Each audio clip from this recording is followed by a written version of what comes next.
Have you ever wondered why some classes in C++ have extra templates in their constructors? It can be confusing, right? If that's you, then you're in the right place. Today, we're diving into the world of generalized copy constructors and why they matter. I totally get it.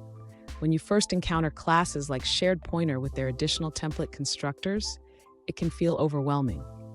You're not alone in this confusion. Many developers have faced the same question.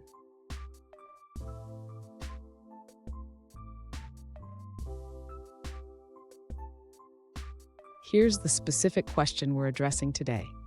One user asked, why do classes like shared pointer have another template in their constructors?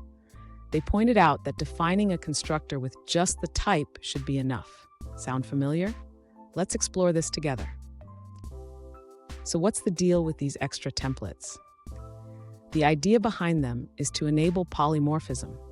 This means you can create a shared pointer of a base class from a shared pointer of a derived class. It's a powerful feature that enhances flexibility in your code. And stick around. At the end of this video, I'll share a pro tip that will help you understand C++ templates even better.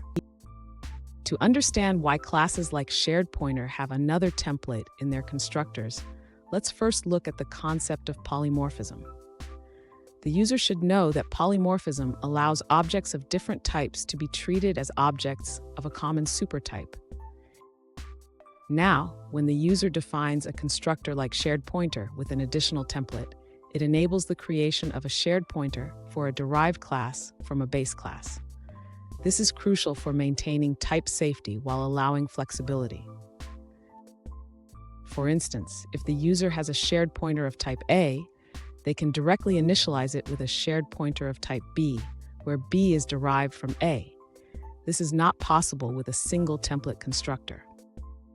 In contrast, if the user only defined a constructor with a single template, it would restrict the ability to assign derived class pointers to base class pointers, which limits the usability of the shared pointer. In summary, the additional template in the shared pointer constructor is essential for enabling polymorphism, allowing derived class pointers to be assigned to base class pointers while ensuring type safety. Fun fact, the concept of polymorphism in programming is similar to how a single word can have multiple meanings in different contexts. It adds depth and flexibility to your code. Now let's look at the answers provided by other users. The user explains that if shared PTR only had a standard constructor, it would not fulfill its purpose of being a reference-counted pointer. The reference count needs to be updated whenever a shared PTR is created, destroyed, or copied. This is only possible with a template constructor, which allows for polymorphism.